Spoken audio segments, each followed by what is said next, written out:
Welcome back to my film and TV channel, or welcome if you've not been before. If you haven't, if you like what we do, we're going to have a look at a film today. We're going to look at a film called Deep Water.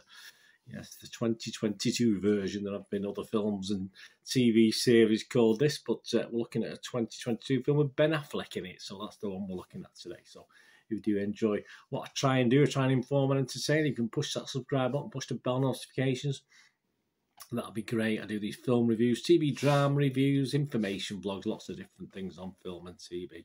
Based in the UK, but I'll cover lots of different things, obviously mainly from the US, Australia, New Zealand, stuff like that. Please give us a thumbs up if you can. That will make a very old film watcher like me very happy if you can do that for me. Thank you very much. Right, Deep Water, an hour and 55 minutes. 15 certificate, an erotic psychological thriller, with the connections to one of my favourites actually from many years ago, but I'll tell you that in a second.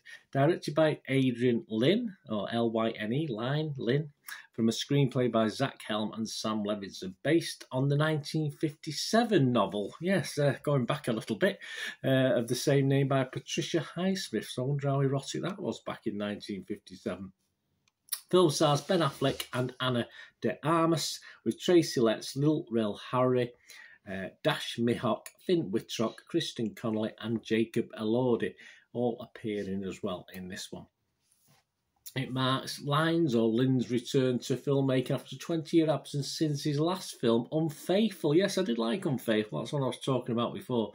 That was back in 2002 with Richard Gere, of course. I did quite like that film. I've watched it 2 or 3 times over the years. And this is Disney's first erotic film in 28 years. Disney, what are you doing? Shocking, shocking stuff. It was released on Hulu on March the 18th, 2022, and I watched it personally on Amazon Prime, so it is available on Amazon as well. So check your territories, your streaming sites to see availability of this one.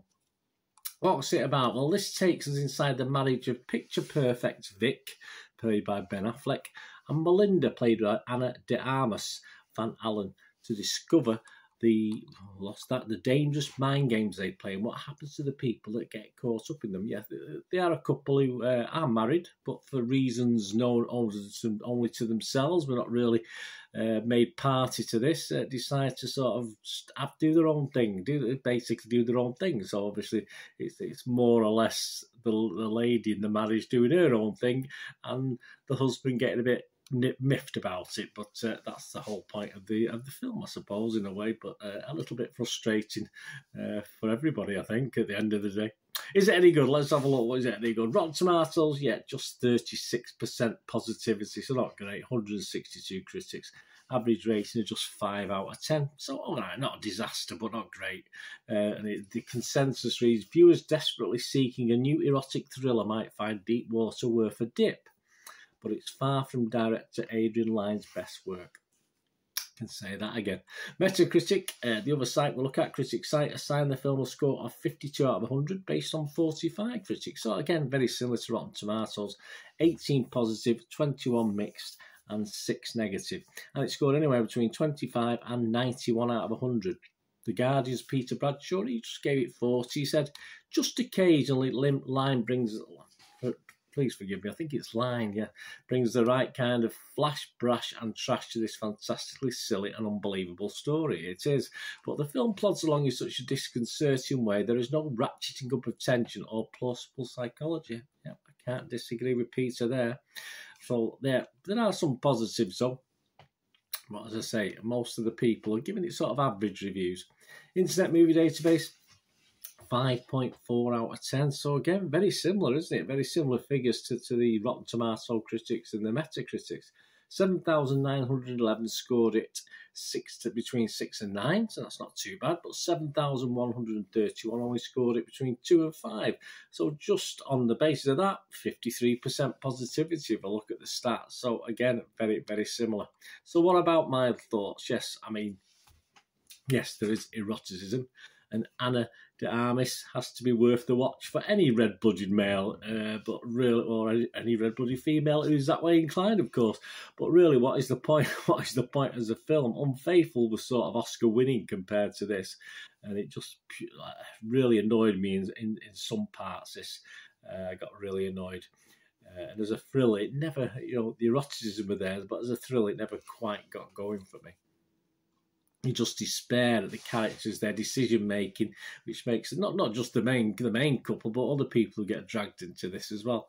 And what are they thinking about, and what will drive them to do this, and it's just so frustrating to watch them all go about the business. It's very strange, and it just makes a movie for me a little bit silly and a little bit of a letdown.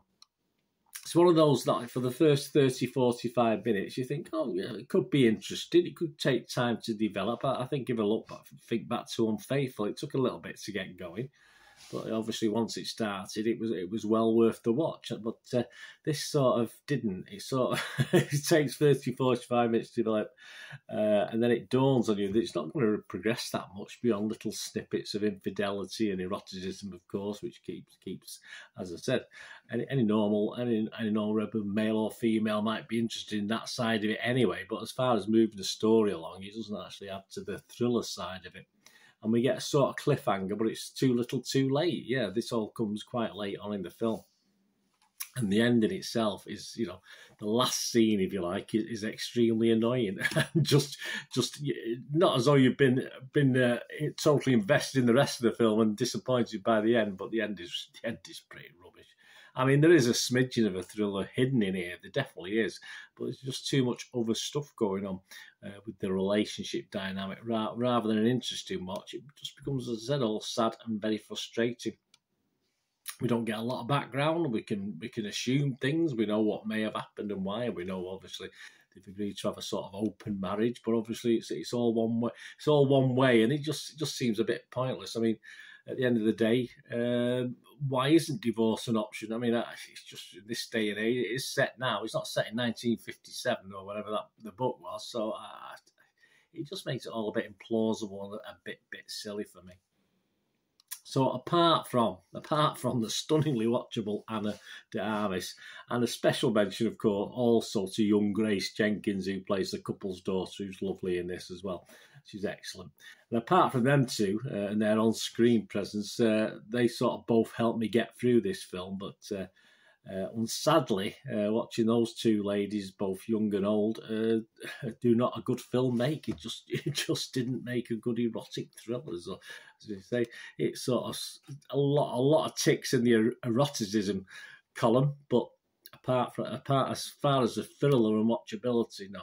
Not really very good. So I'm not even going to mark it. I'm not going to give it a 5. I don't think it's worth a 5. And if it's less than a 5, I don't mark it. As I said, I will certainly give the two ladies high marks, and hopefully I'll see them in better films than this in the future. Both the young lady and the older lady. Older, she wasn't old, was she? But you know what I mean. Anyway, the two lead ladies, if you like, in this. Yeah, after 20 years, a bit of a waste, wasn't it? A 20-year hiatus for the director line, is it? I think he needs to add just a little bit more meat to I think he's got the eroticism pretty spot on. Certainly, I found it very erotic in parts. But he's not always going to have Ana de Armas, is he, hanging round as the lead as well. So he's going to have to put a little bit more meat on his erotic thrillers if that's his aim in life, to do erotic thrillers. But perhaps it'll be another 20 years and perhaps we won't see another one, or I won't see another one again. Let me know what you think, guys. Anyway, as I say, this is now streaming, so let me know what you think of this film. I said, I'm very, very disappointed. I don't mind a good quality erotic thriller. Unfortunately, this fell well short. Thanks for watching. I'm going to ask one thing. Don't until we meet again. Please stay safe, everyone. Thanks for watching. Bye for now.